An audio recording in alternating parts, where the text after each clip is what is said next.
Bienvenidos a Historiar. Este podcast fue creado y producido por la ASAI, Asociación Argentina de Investigadores de Historia. Un podcast sobre historia argentina, latinoamericana y mundial. Acompáñanos en este recorrido por el pasado para pensarnos en el presente.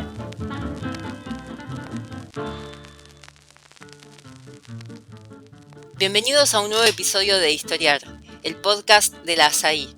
Hoy vamos a hablar sobre historia de la alimentación, de la comida y de la cocina, de la historia de lo que comemos.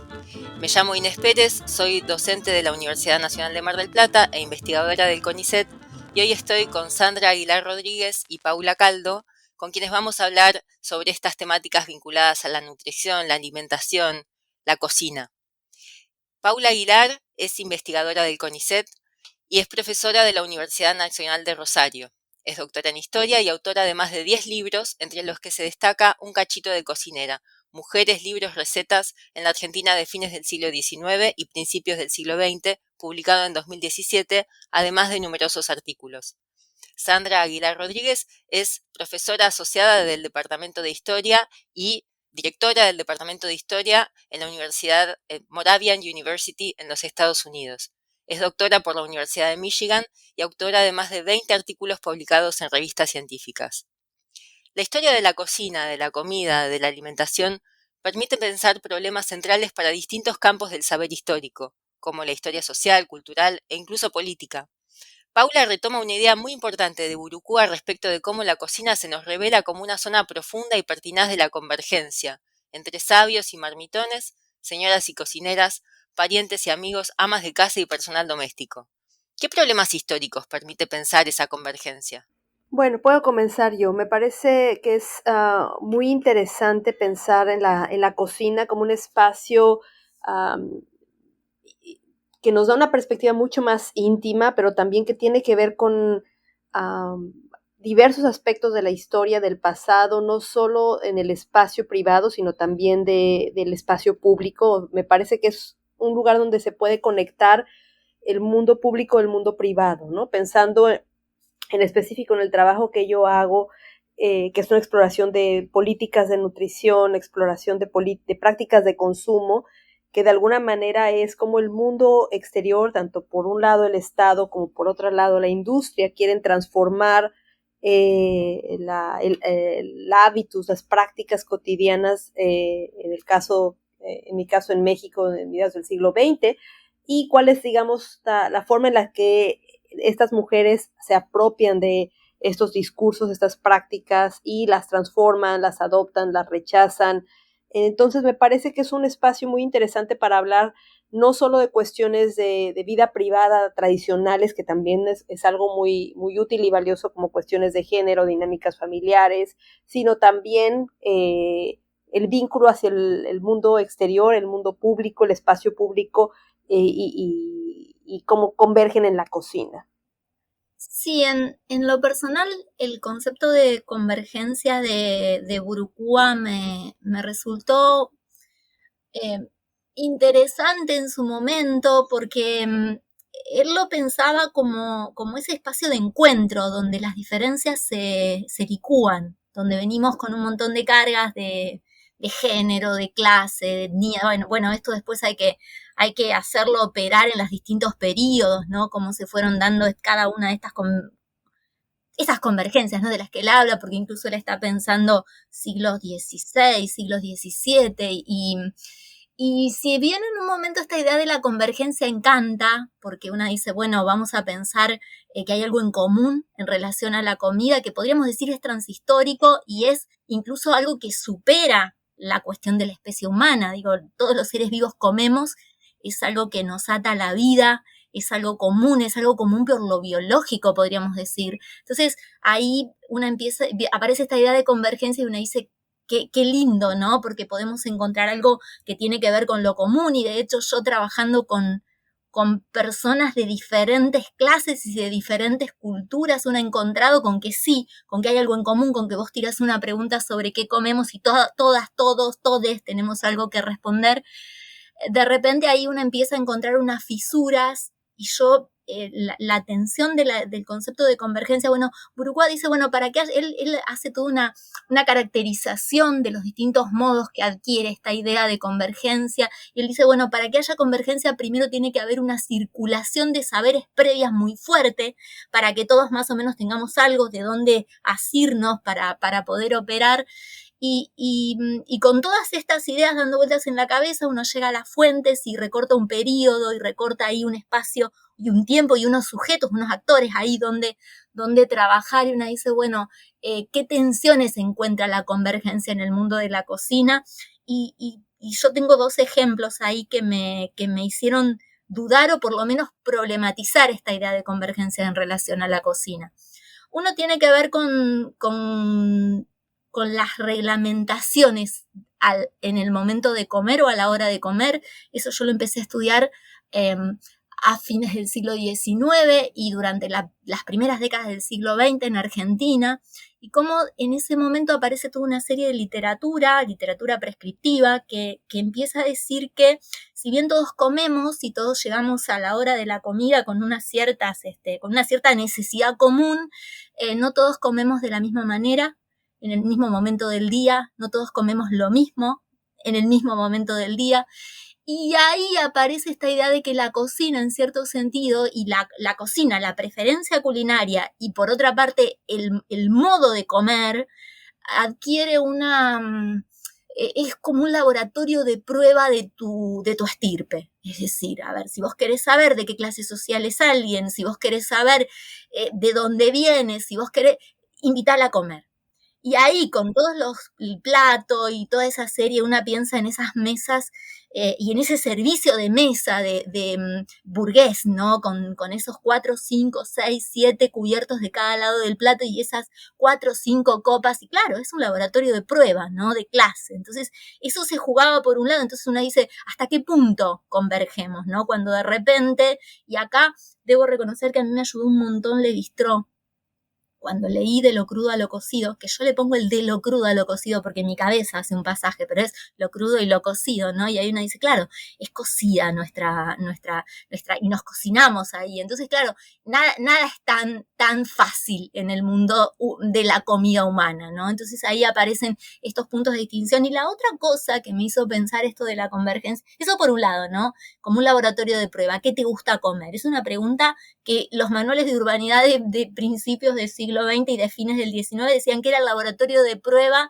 de calidad, porque parece algo común, ¿no? Y de repente vos decís, me gusta tal comida, y ya ahí entraste te calificaron, ¿no? Te enclasaste diciendo eso. Y por otra parte, algo que me resultó interesante con esto de la convergencia es pensar en las historias de los cocineros, que generan los cocineros que empiezan a cocinar para otros, ¿no? Y que de repente lo hacen viniendo quizá de otro sector social, ¿no? Porque quizá en el mismo sector social una no cocina rentada, cocina de otra manera, ¿no? Pero cuando una se emplea en una casa para cocinar, de repente una dice, bueno, hay una convergencia, ¿no? Porque es alguien de otro sector que yo dejo entrar en mi casa para que me alimente, entonces yo le paso mis recetas y le paso mis saberes, y esa persona pone algo de lo, ¿no? Y cuando uno mira estas cuestiones, y que efectivamente después con las fuentes se pueden probar, que en el siglo XIX la mayoría de quienes cocinaban eran mulatos, por lo menos aquí en Argentina, y tenemos cocineros muy famosos que marcaron la historia de la alimentación, por lo menos del cruce del siglo XIX y XX aquí en Argentina, que son mulatos y que traen estas como comidas de contrabando, ¿no? Pienso en la convergencia en el momento, por lo menos en la cultura culinaria argentina, donde la carne tiene un peso muy grande, y uno dice, todos comemos carne, pero no comemos lo mismo, ¿no? Y esa distinción social que se genera entre el corte o la carne de determinada parte de la vaca y las achuras, y una piensa ahí en el matadero de Echeverrías, ¿no? En esa escena que es clara, cómo los negros se revuelcan buscando las achuras y cómo los cortes de carne preferenciales o van para otro sector social, y una después ve estas figuras de cocineros como Gonzaga que meten los riñones en la cocina de la élite.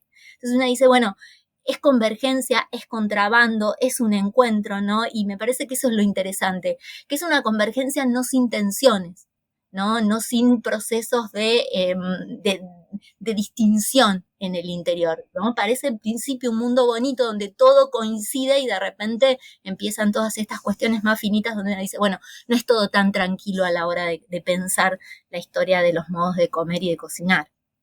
No, al contrario, de hecho, me parece que lo que muestran sus investigaciones en general y otras investigaciones sobre la historia de la comida y de la cocina es que hay muchas desigualdades y que justamente estas prácticas permiten mostrarlas.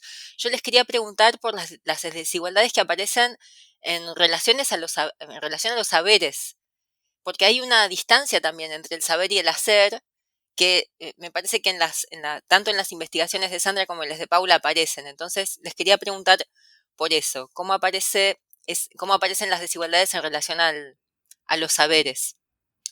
Bueno, y una parte que me parece interesante y quizá también retomando la idea de Paula en cuestión a la práctica en Argentina de tener cocineros mulatos. O sea, yo pensaría de alguna manera ese saber que viene, ¿no? de la cultura de origen africano, mezclada también con la experiencia, por supuesto, de estos mulatos que venían de un sector más bajo social.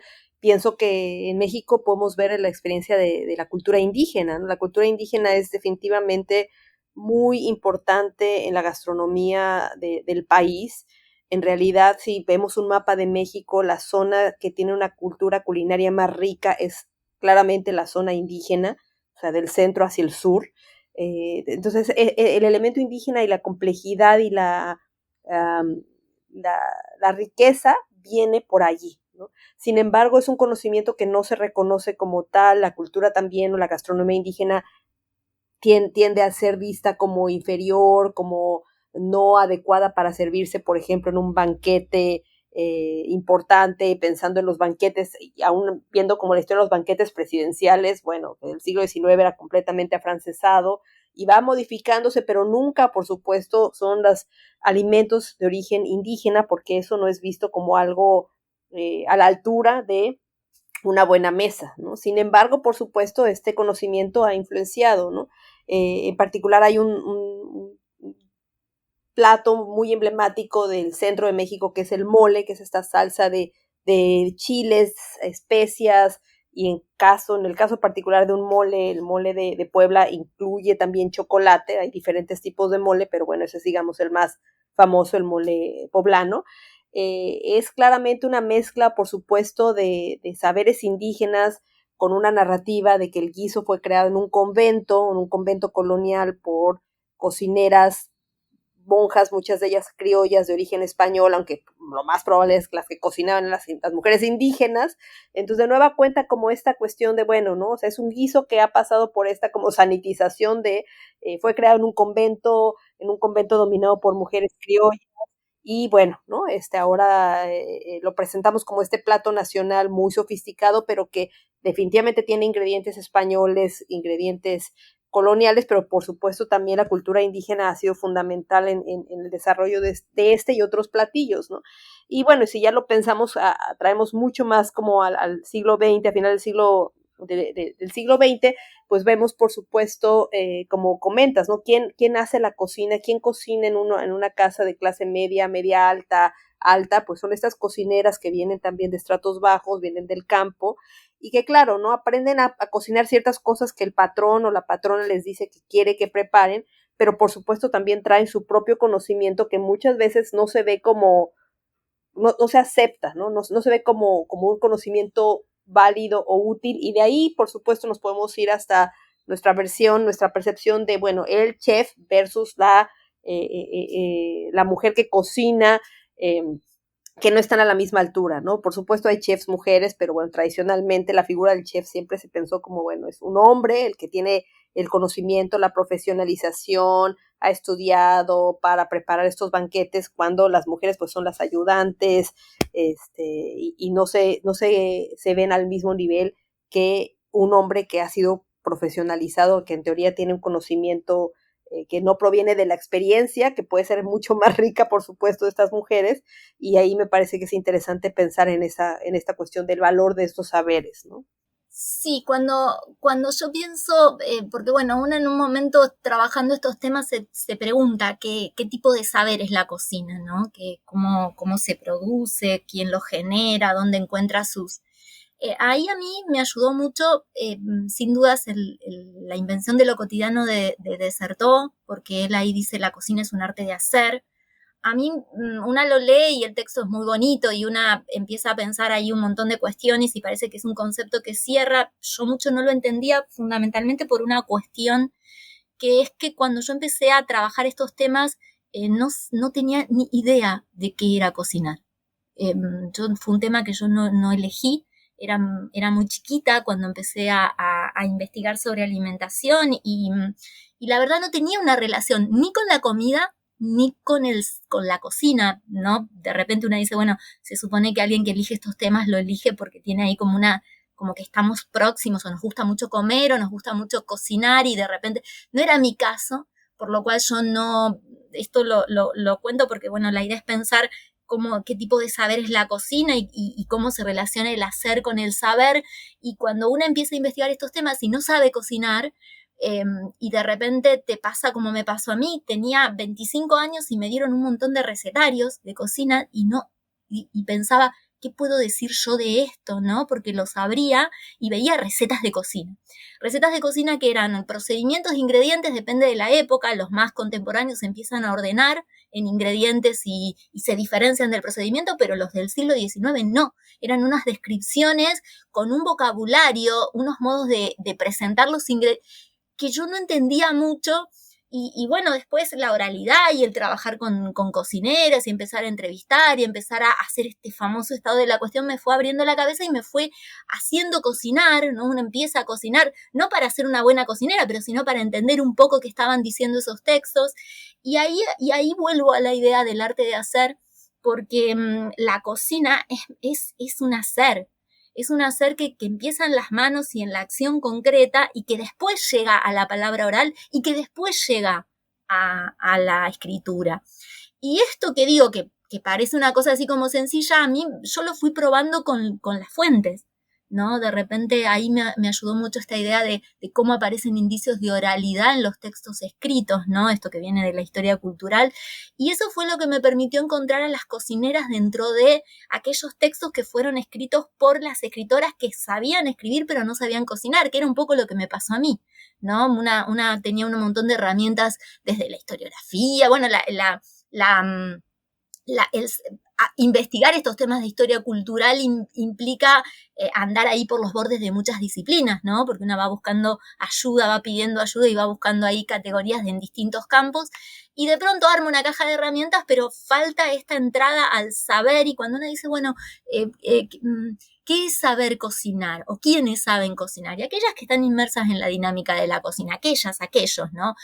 Y bueno, luego se van auxiliando con la escritura y se van auxiliando, bueno, están quienes dicen que la cocina, el saber culinario, fue uno de los primeros que operó desde la lógica de la escritura, porque es uno de los que más debemos cuidar o cuidarnos, ¿no? Es en cierto sentido la relación que la humanidad establece con la comida es una relación de mucha intimidad, ¿no? Nos podemos morir si esa receta no está bien hecha. Y de repente, en momentos de carestía de algunos alimentos o de algunos ingredientes, como somos omnívoros, la receta asegura que la fórmula se repita, la receta escrita. Ahora, esos pasajes fueron pasajes de mucha negociación entre quien sabe hacer, y tengo una anécdota de una de las tantísimas mujeres con las que yo trabajé estos temas, donde ella ingresa al espacio donde íbamos a trabajar las recetas y dice, yo no sé cocinar nada. Yo no puedo contarles ninguna receta porque no sé hacer nada. Entonces había traído unos textos escritos, vieron esas que todas, bueno, por lo menos en la cultura argentina yo creo que no hay hogar, por más adinerado o menos adinerado que sea, que no tenga algún papelito, alguna cosita con alguna receta escrita, algunas de revistas, otras un recorte de un libro, un diario. Eso aparece como casi en todos los hogares, algún recetario de alguna marca chiquitito, eso está. Esta mujer llega y dice, yo no sé nada. Y cuando empieza la conversación dice, claro, yo sé un montón de recetas, pero no las puedo contar, ¿no? Pues yo soy la que mejor hace las empanadas y soy la que mejor hace, pero no lo puedo contar, ¿no? Tengo que tener ahí, entonces es todo a ojo, entonces yo no te puedo precisar cómo hago la masa de las empanadas, aunque es la mejor masa del pueblo, ¿no? La que me piden, no te lo puedo contar, porque me tenés que dar los ingredientes, yo te lo hago, ¿no? Y esas escenas que son contemporáneas, digo que fueron ahora, en el siglo XXI, una va a los recetarios y se encuentra con que Mercedes Cuyén de Aldao, para escribir sus recetas, tuvo que copiar lo que le decía la cocinera. Incluso en algún diario puso, ¿no? Yo no podía intervenir esas recetas. Claro, no tenía ni idea de cómo se hacía. Y si realmente quería pasar a otra por escrito eso, que no la podía intervenir. Ni con puntos, ni con comas, ni con sinónimos, ¿no? Porque de repente eso que le estaba contando esa mujer que cocina, ella no sabe, o sea, de repente conocía la empanada terminada, ¿no? Pero ese procedimiento, digo, entonces es todo un pasaje muy minucioso del hacer a la oralidad y de la oralidad a la escritura, ¿no? Entonces, ¿quién sabe cocinar? Y el que finalmente mete las manos en la masa, ¿no? Y es un saber de otro orden. Lo que pasa que aquí a mí me ayudó mucho el texto de Josefina Ludmer, cuando ella trabaja las tretas del débil y trabaja esto de cómo hay ahí un espacio de producción de saberes, ¿no? Que es propio de un lugar y que de repente se inscribe en el marco de una cultura que jerarquiza los saberes, ¿no? Entonces, de repente, no es que sean menos válidos, nuestra cultura dice que son menos válidos, ¿no? Y eso nos jerarquiza. Pero yo creo que la cocina dentro de los saberes domésticos es el que más hemos cuidado con la escritura. Y si la escritura opera, digo, porque pienso, digo, no hay, sí, los manuales de urbanidad marcaban cómo planchar y cómo lavar y demás, pero en el devenir del tiempo, digo, en el devenir del siglo XX, cocina se fue convirtiendo en sinónimo de economía doméstica y de saberes del hogar escritos, ¿no? Y uno se pregunta por qué. Hay algo ahí que nos garantiza la supervivencia en las cocinas, en el saber de la cocina. Hay algo interesante respecto de esto que también les quería preguntar, que es cómo cambia la transmisión de esos saberes a lo largo del siglo XX y vinculado con eso, ¿en qué momento el Estado empieza a intervenir en esa transmisión de saberes? Empieza a hacer una preocupación de las autoridades públicas esa transmisión de los saberes vinculados a la cocina.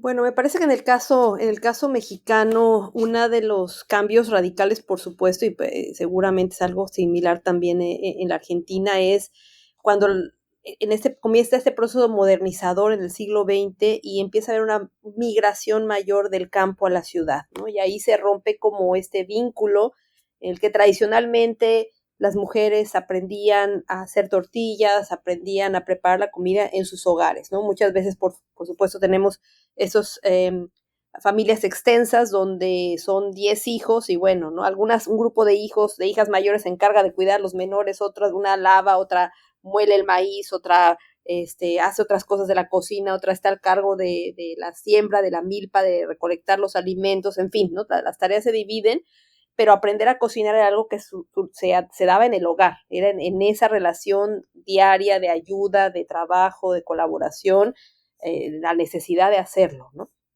Y cuando se empieza a ver una migración, particularmente en el caso mexicano, después de la Revolución Mexicana, después de los años 20, pues se empieza como a fragmentar esta línea de conocimiento y entonces pues ya tú migras a la ciudad, tus padres se quedan frecuentemente las clases bajas, las mujeres migraban a la ciudad para trabajar como empleadas domésticas y bueno, ¿no? Eventualmente se casaban, dejaban ese empleo como tiempo completo, pero seguían trabajando de alguna manera, una economía más informal, lo seguían haciendo, pero se rompía este vínculo y entonces ya era como, ¿cómo voy a preparar la comida si yo ya no tuve esa relación tan estrecha? Muchas de ellas migraban muy jovencitas a trabajar desde nanas, de ayudar en casas. Entonces, en realidad, esa parte me parece que no era tan sencilla, ¿no? De alguna manera. Y quizá aprendían a preparar ciertos guisos para las familias a las que trabajaban, pero no eran necesariamente los que ellas querían o estaban acostumbradas a comer de manera cotidiana en sus hogares o para sus familias. Y entonces ahí empezamos a ver como la creación de estos recetarios, digo, más populares y por supuesto también algunos otros que encuentras, por ejemplo, en los años 40, 50, que comienzan como con una introducción diciendo, si se le va a la muchacha, si se le va a la cocinera, aquí le damos las instrucciones básicas de cómo preparar un arroz, cómo preparar una pasta, o sea, la idea era, usted no va a hacer esto todos los días, pero si hay algún momento en que lo requiere hacer para la recién casada, pues bueno, ¿no? Aquí están sus recetas para que tenga una idea de qué hacer si se le va la cocinera. Pero claramente empezamos a ver, bueno, diferentes como audiencias de estos recetarios, pero sí a una transformación que se empieza a dar en los años 20, 30 y 40, donde pues las mujeres se pierde como este contacto y esta forma como de aprender en un espacio más como del seno de la familia. Y por otro lado empezamos a ver, por supuesto, la transición que creo que en el caso mexicano empieza en los años 30, cuando el gobierno comienza a crear una serie como de políticas públicas de nutrición, empieza a hacer investigación sobre nutrición, o sea, empieza a considerar que la alimentación es un factor muy importante para mejorar la raza, ¿no? Como se presentaba, ¿no? Que era pues básicamente hacer mexicanos más sanos y más productivos, tener trabajadores, obreros, una fuerza laboral productiva, sana y bien alimentada, ¿no? Y claro, ¿no? Hay como toda una discusión de qué quiere decir bien alimentada, ¿no? Pero de alguna manera en estos recetarios es cómo podemos hacer que las clases trabajadoras se alimenten bien con poco dinero, con pocos recursos, y bueno, es ahí donde encontramos estos recetarios más populares, digamos, que en el caso mexicano frecuentemente eran hechos por maestras, que pues tratan de decir, bueno, ¿cómo puede usted alimentar a su familia con poco dinero? No vamos a preparar estas como platos afrancesados o cocina internacional. Aquí es otra audiencia y otra la necesidad, pero claramente está el Estado tratando de modificar la dieta, y posteriormente tenemos ya en los años 60 ya recetarios generados por el gobierno, o sea, pagando a una cocinera que era Josefina Velázquez de León, que pues es como el equivalente a Doña Petrona en Argentina, muy, muy famosa, que hizo una serie de recetarios para las clases populares que se regalaban, ¿no? Pero también tenemos a la industria que está tratando de, la industria alimentaria de alimentos procesados, que comienzan en los años 40, 50, con quizá café en polvo, ¿no? No, a lo mejor no era necesariamente el grado de comida procesada que tenemos actualmente, ¿no? Pero Nescafé, ¿no? O sea, como señora prepara el café de manera muy sencilla, aquí tiene un polvito que mágicamente se transforma en café en 5 segundos, ¿no? Entonces, de alguna manera empezamos a ver como la presión de la industria de tratar de promover sus productos, diciendo, bueno, esto va a ser mucho más sencillo, y si usted no sabe cómo preparar un café, o sea, aquí no necesita tener ningún conocimiento, hervir agua y es todo, ¿no? Entonces, de alguna manera eso me parece muy interesante de ver, y me parece que hay constantes en América Latina al respecto. Sí, yo te escucho y pienso que sí, que en realidad es un tema del siglo XX, ¿no? Es pensar la acelerada transformación en los modos de la transmisión del saber de la cocina es un asunto del siglo XX. Acá yo por lo menos en lo que he revisado encuentro como dos variables que acompañan, por lo menos dos variables que acompañan esto de la complejización en la transmisión del saber en relación a la cocina. Uno tiene que ver claramente con la transformación de los medios de comunicación. Yo creo que eso es, y creo que yo esto lo pienso fácil con una fórmula con Petrona. O sea, desde la clase presencial a fines de los años 20, rápido a la radio, pasando después por el libro, después por el diario, las revistas para ti, todo lo que circulaba, el hogar, todo lo que circulaba, los folletos que iban sacando las marcas, hasta llegar a la tele en los 60, y ahora la tenemos en YouTube. Murió, pero como Petrona es una marca, la seguimos consumiendo en YouTube. Y eso tiene que ver con la rápida complejización que fueron teniendo los medios de comunicación y con la versatilidad de estas mujeres. Hace un tiempo tomé contacto con la nieta de una de las ecónomas santafesinas de la ciudad de Santa Fe, que se llamó Cristina Buchara, y ella se definía como una periodista gastronómica, no como cocinera, ¿no? Ella trabajaba en la tele y enseñaba a cocinar desde la tele, y ella decía, yo soy una periodista gastronómica, no una cocinera, que es otra cosa. Y creo que la versatilidad que tuvieron estas mujeres, el caso de Petrona es deslumbrante. Una dice, bueno, era una gran comunicadora, no sabemos si sabía realmente cocinar.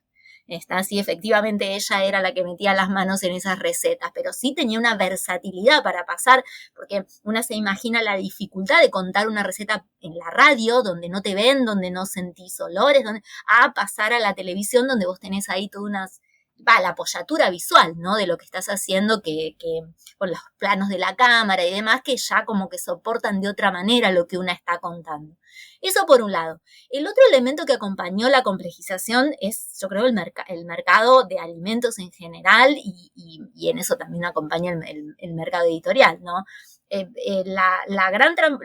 La gran transformación que se da, por lo menos en Argentina, en la década de 1920 o a fines de la década de 1920, tienen que ver con la aparición de las marcas que demandan, que empiezan a tener ecónomas y departamentos de economía doméstica. Con Petrona es una de las pioneras en esto, ¿no? De ser presidenta del departamento de economía doméstica de Levarol. Entonces una encuentra ahí un saber experto de alguien que ya no viene como compiladora, digo, una Juana Manuela Gorriti, una Mercedes Cullen, una Susana Torres, que eran compiladoras y varitas viajeras, ¿no? Que tenían ahí una cocinera muy importante en la casa y le pedían las recetas y las publicaban. Entonces sus libros eran como collage. Una dice libros corales, ¿no? Donde aparecían distintos pesos, distintas medidas, distintos modos de nombrar los procedimientos, ¿no? Porque eran recetas que iban tomando de aquí y de allá, incluso problemas de plagio, ¿no? Porque copiaban recetas, ¿no? Porque alguien te las daba. A esto que unifica el mercado de productos y de alimentos, donde las recetas empiezan a aparecer compactas, incluso con introducciones que te decían cómo medir, cómo ordenar. Entonces, eso lo ordena, yo creo, el mercado de productos, que empiezan a darle lugar a las mujeres, a mujeres de otros sectores sociales y con otros saberes y con otras formaciones, ¿no? Porque si bien las primeras no, luego todas por algún curso de economía doméstica pasaron, ¿no? Para poder estar ahí contando estas recetas. Eso por un lado. Y con respecto a las intervenciones del Estado, también yo creo que es una preocupación de los estados nacionales la alimentación. Yo cuando pensaba esta pregunta, digo, en realidad la alimentación siempre fue un asunto de carácter público y uno piensa en los cocineros de la corte y esos cuidados, ¿no? Que la modernidad tuvo y que incluso antes, ¿no? De cómo estas personalidades importantes que iba a llegar a la boca de esta. De ahí creo que vienen los sabios y marmitones y esa conjunción, ¿no? Esa preocupación de lo que pasa, que creo que lo que el siglo XX nos pone en agenda es la masividad de ese cuidado, ¿no? Ya no solamente importa lo que come la primera figura del país, sino importa lo que come la última, ¿no?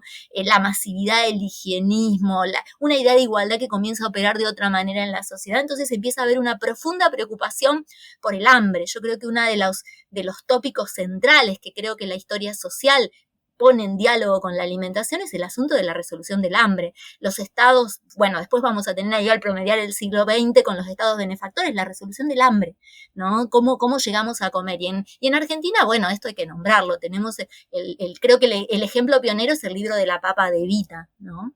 Ese recetario que a principios de los años 50 aparece ordenando el consumo de este tubérculo accesible, ¿no? Para darle 1500 formas de cocinarlo, ¿no? Y que llegue a las mesas con distintos nutrientes, distintas combinaciones de ingredientes. Esa preocupación que el Estado empieza a tener y que creo que a mediados del siglo XX coagula claramente, pero que creo que desde el principio el Estado se preocupó, el Estado nacional, ¿no? Se preocupó por la alimentación masiva. El problema, cuando uno piensa el hambre, que creo que es la parte más dura de la historia de la alimentación, uno dice, bueno, las políticas públicas del Estado benefactor, pero del Estado nacional que caracteriza el siglo XX, es cómo resolver el hambre, ¿no? El hambre de la población.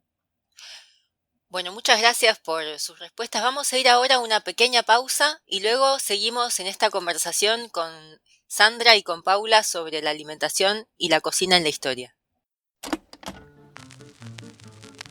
Este es el podcast de ASAIG, la Asociación Argentina de Investigadores en Historia. Te invitamos a asociarte y a seguirnos en las redes, en Twitter, en Facebook e Instagram. Toda la información sobre la asociación la puedes encontrar en nuestra página asaig.org.ar. Te esperamos todos los sábados con un nuevo episodio de Historiar, sobre los grandes temas de nuestro pasado, abordados por especialistas e historiadores profesionales de manera cordial pero rigurosa. Seguimos con nuestro episodio de hoy. Bueno, retomando la conversación que veníamos teniendo, vos, Paula, recién hablabas del problema del hambre, del Estado preocupado por el hambre, pero Sandra en sus trabajos también trabajó otra dimensión de esa preocupación del Estado sobre la alimentación, que tiene que ver con la preocupación por la raza. ¿Cómo aparece eso en tus investigaciones, Sandra? Pues mira, me parece, o sea, es un tema interesante a explorar que en un primer momento para mí no era tan claro, o sea, viniendo, me parece que el gobierno mexicano, particularmente como el gobierno Estado-Nación postrevolucionario hizo un muy buen eh, eh, papel en indoctrinar a los mexicanos en creer en que la raza no existe en México y que todos somos mestizos, ¿no? Que ese era como el discurso. Y para mí, particularmente al llegar a Estados Unidos, bueno, me di cuenta que era mucho más complicado, ¿no? Definitivamente allí donde la raza tiene un papel súper importante y súper central y la clase social es la que se ignora por completo. Pero al tener como este elemento de no solo clase social, sino también raza, empecé a explorar eh, estos discursos de nutrición y dándome cuenta que, claro, el discurso de mejorar la raza, si bien a bien no se hablaba um, de blanquear a la población mexicana, no sé, si pienso en el caso de Argentina, el esfuerzo fue hay que atraer inmigrantes europeos, ¿no? Eso es lo que tenemos que hacer, esa es la solución a nuestros problemas, ¿no? En el caso de México, pues no era vamos a eliminar los indígenas y vamos a traer europeos blancos, particularmente de Europa, de más hacia el oeste. Si bien hubo un intento, no fue muy exitoso y claramente a partir de la Revolución Mexicana hubo como una transformación en las ideas de alguna manera en decir, bueno, esa no va a ser la solución de nuestro país, la solución de nuestro país es cómo vamos a mejorar a la población que tenemos, que es mayoritariamente una mezcla de indígena, posteriormente, por supuesto, se reconoció la tercera raíz africana y otros grupos que llegaron después, ¿no? Que llegaron en menor medida a Argentina, pero que llegaron, ¿no? Obviamente pensando en chinos, en libaneses, en sirios, en españoles, en fin, ¿no? O sea, en menor cantidad, pero de todas maneras pues, llegó un grupo. Y bueno, ¿qué vamos a hacer con esta población? Y pensando particularmente en los grupos de campesinos, que muchos de ellos tienen un origen indígena, ¿no? También esa es una reflexión interesante de quién es indígena, quién no, cómo se define la raza, y me parece que en el momento, a finales del 19, principios del 20, un indígena era una persona que hablaba una lengua indígena, que vivía en una comunidad indígena, que vestía ropa indígena, que tenía los hábitos culinarios, alimenticios, o sea, era una cuestión muy cultural, no era solo fenotipo, ¿no? Y de alguna manera ese mismo indígena que migraba a la ciudad, que cambiaba su forma de vestir, que se educaba y dejaba su lengua indígena y adoptaba el español, ya era un mestizo, ¿no? Y quizá el mejor ejemplo es Benito Juárez, el primer presidente indígena de la América Latina, del continente americano, en el siglo XIX, que era un indígena de Oaxaca y en el momento que él pues se graduó, se convirtió en un abogado, cambió su forma de vida, él ya no era indígena, ¿no? Aunque era la misma persona, pero él ya no era indígena por sus prácticas culturales, ¿no? Entonces era lo que de alguna manera el gobierno mexicano a partir de los años 30, 40 se esforzó en hacer, ¿no? Vamos a modificar a estos grupos de campesinos, estas clases trabajadoras, estos grupos indígenas, transformándolos en mestizos, porque bueno, ¿no? Es lo que tenemos que hacer en México. Esa se veía como la alternativa, ¿no? A todo este discurso de la eugenesia, esta vertiente mucho más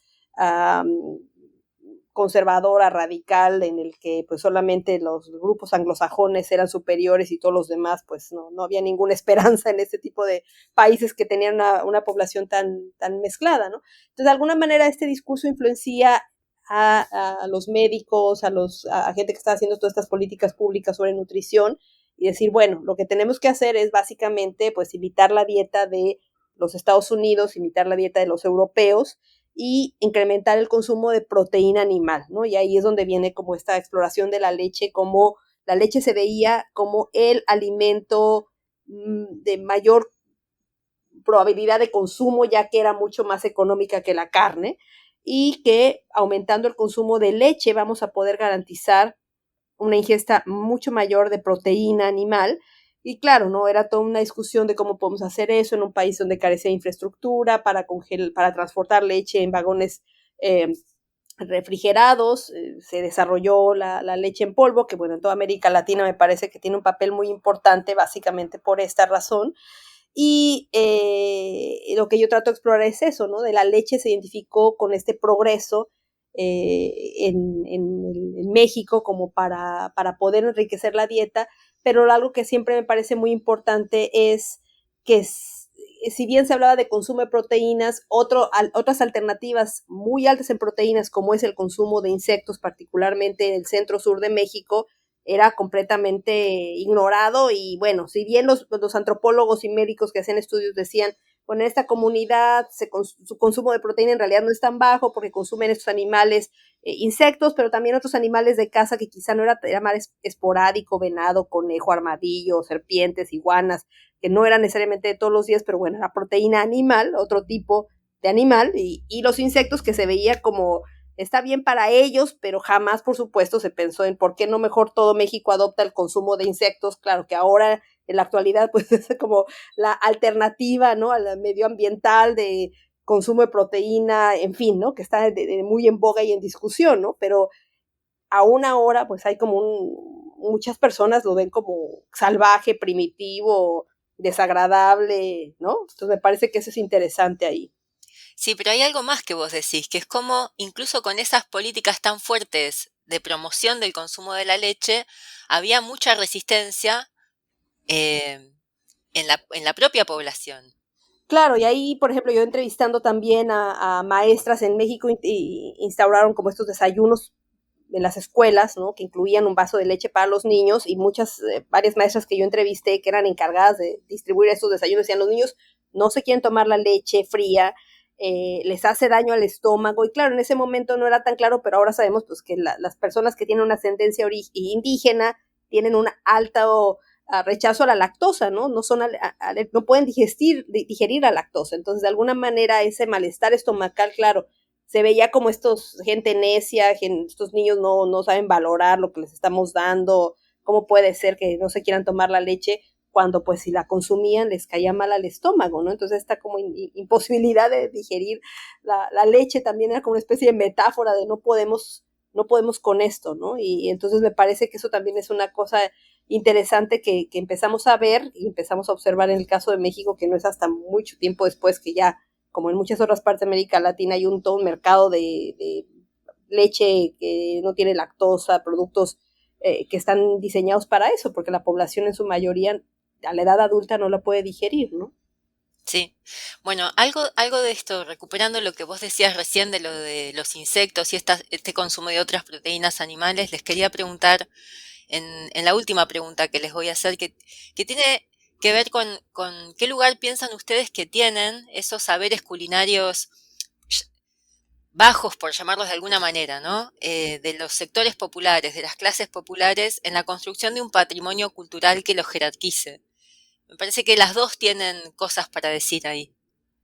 Pues mira, me parece que en el caso mexicano es interesante, definitivamente. Hay como, o sea, he estado viendo como la investigación que se está haciendo actualmente, sobre todo en cuestiones como antropológicas, hablan de como el término el término que se utiliza es extractivismo, ¿no? Que quizá en un primer momento yo pensaría en minería, pero bueno, aquí es aplicar este concepto, pero a como de alguna manera como el robo de sabores, de saberes y sabores milenarios, y pensar que esta información la tienen estas comunidades, pero bueno, ahora se va a utilizar y se va a presentar como parte del patrimonio nacional de México, ¿no? Bueno, la cocina mexicana hace creo como 20 años formó UNICEF y el UNESCO lo reconocieron como patrimonio de la humanidad. Entonces, también como hay como un discurso de, bueno, ¿cómo podemos sacar dinero de esto, no? En pocas palabras, ¿cómo podemos utilizar la gastronomía mexicana para atraer más turismo a ciertas regiones? Y entonces vamos a vender estos conocimientos, estos saberes,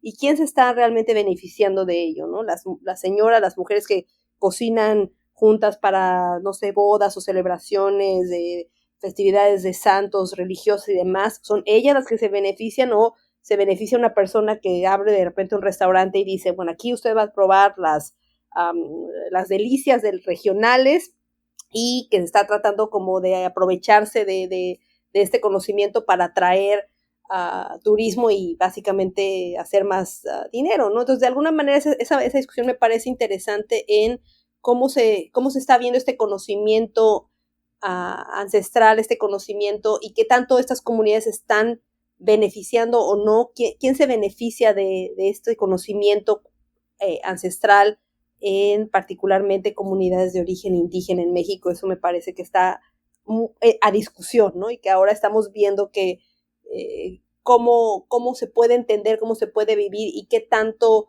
es algo que le deje a esa comunidad o no, ¿no? Yo creo que en el caso de Argentina nosotros no tenemos ese vínculo tan fuerte que México ha encontrado entre turismo, gastronomía y patrimonio, ¿no? Lo digo porque de hecho en algunos trayectos de mi formación nos han hecho tomar cursos, ¿no? Con expertos en patrimonio y turismo mexicanos y nos contaban todas estas historias que nosotros no tenemos. Que se están intentando implementar algo, pero que todavía no está tan fuerte esto del turismo gastronómico, ¿no? Donde los trayectos de la geografía se recortan en función de qué podés comer en cada lugar, pero además la idea no es solo comer, sino producir en el lugar con los objetos del lugar, ¿no? Esa cosa de decir, bueno, no es solo ir a Rosario a degustar pescado de río, sino pescar, ¿no? Y cocinar y ponerte en la piel de esos pescadores y poder ahí, eso todavía nosotros no lo tenemos así, pero sí hay una idea de, y hay unos efectos de capacitación y en el marco de todo esto, a mí lo que me permitió pensar estas relaciones de qué pasa cuando algunos platos o algunas recetas se convierten en el rótulo, ¿no? De lo regional y de lo que se come en una región y de lo característico y qué efectivamente pasa con esas vidas que están jugándose ahí todos los días.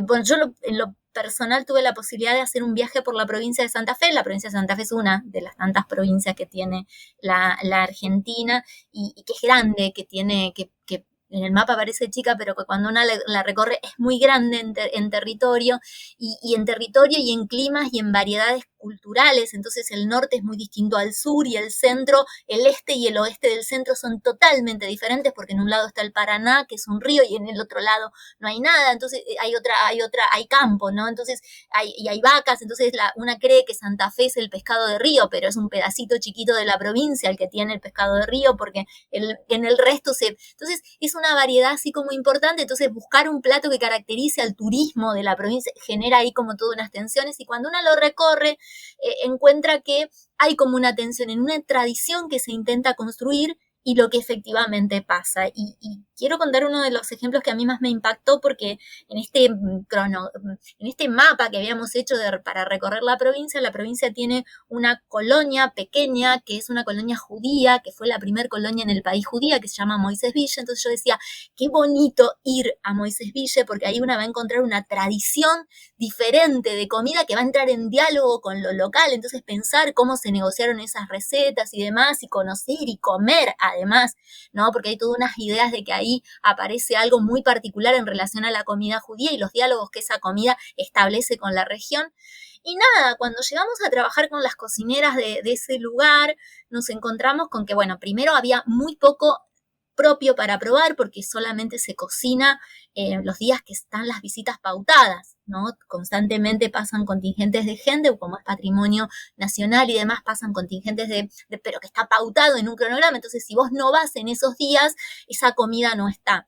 Y cuando hablas con lo que efectivamente come la gente en Moisés, y claro, ya no hay casi población judía. Porque queda un imaginario de fines del siglo XIX que estamos a principios del siglo XXI. Entonces operamos con la idea de una tradición que quedó allá, pero que hoy es otra cosa. Entonces vos te encontrás con que hay gente incluso de países limítrofes o de Rosario, ¿no? Entonces, claro, cuando vamos a lo concreto de qué es lo que efectivamente se cocina todos los días en ese pueblo, y no es distinto a lo que cocinamos. Incluso aparecen estas tensiones, no, porque mi hija es vegetariana, entonces tal cosa no comemos, y nosotros tenemos aparecen estas otras cuestiones que tienen que ver con las formas de alimentarnos hoy, que entran en diálogo con esas tradiciones. Entonces te dicen, no, nosotros tal cosa la comemos light, o tal cosa la hacemos vegana, o mi hija, no, entonces es celíaco, entonces esto lo tenemos que sacar. Aparecen todos esos diálogos con el presente donde uno dice, bueno, ¿qué ¿Qué negociaciones hay que hacer para que esos saberes que efectivamente están puestos en ese lugar adquieran una densidad histórica y a la vez en relación al presente? Porque, a ver, una cosa es hacer historia de la alimentación, otra cosa es trabajar con las memorias de quienes están ahí para reconocer unos saberes que se ponen en juego todos los días y en cierto sentido ayudar a subjetivar en una clave histórica, ¿no?, a esos que están ahí. Y otra cosa es cuando se recortan políticas patrimoniales que tienen que ver con marcar ciertos, que a veces hasta terminan desconociendo eso que pasa en ese lugar, ¿no? Eso me llamó mucho la atención, ¿no? Cómo de repente hay unos imaginarios que se ordenan en relación a un lugar, pero no es lo que efectivamente pasa. Entonces uno dice, ¿hasta qué punto la recuperación de esos saberes que se estipulan como política pública, podríamos decir, en clave del patrimonio, operan efectivamente en la vida de esos que están ahí viviendo todos los días, ¿no? Eso fue una de las cosas que más me impactó, cómo hay unos diálogos del presente y bueno, finalmente yo terminé pensando, después de escuchar a tanta gente contarme recetas de cocina y que cocinan y demás, es que creo que nosotros, por lo menos en Argentina, hemos inventado una tradición culinaria que está muy anclada a lo que sucedió en el cruce de los siglos XIX y XX y que nos estamos perdiendo de vista de que estamos en el cruce del siglo XX con el XXI, ¿no? Donde hay otros movimientos migratorios, otros movimientos de población, ¿no? Es muy raro, muy loco eso que pasa, no sé, una trabajando con mujeres en Rosario se encuentra con que hay muchísima gente del norte del país y una va al norte de la provincia y se encuentra con que hay gente de Rosario. Entonces, todo eso, incluso de migraciones que tienen más que ver con los países limítrofes que con esa migración que nos quedamos así como romántico de fines del siglo XIX, donde vos decís, no, acá somos otra cosa muy interesante que fue como un golpe de realidad que tuve en este viaje por el presente. Hay una localidad en la provincia de Santa Fe que se llama Esperanza, que es la primer colonia. Entonces hay toda una apuesta ahí donde una llega ahí y encuentra la meca de la inmigración argentina, ¿no? Entonces está la estatua del inmigrante en el ingreso y luego cuando una va a trabajar con la tradición culinaria de ese lugar, la respuesta es por colectividades, ¿no? Están los italianos, los ingleses, los sirios, aparecen las colectividades, los franceses, todos en los italianos, pero incluso como hay una impronta italiana muy grande, están divididos por regiones de Italia, no están todos juntos. Entonces uno encuentra ahí y sin embargo, cuando una va a trabajar con las mujeres que efectivamente cocinan, nos encontramos con que hay mucha gente que viene del Perú, que viene de Bolivia. Entonces, las recetas que aparecen tienen más que ver con los movimientos migratorios actuales que con lo que pasó en ese momento, digo, a fines del siglo XIX. Entonces una dice, bueno, nos quedamos, ¿cuál es la entrada? Digo, ¿qué hacemos?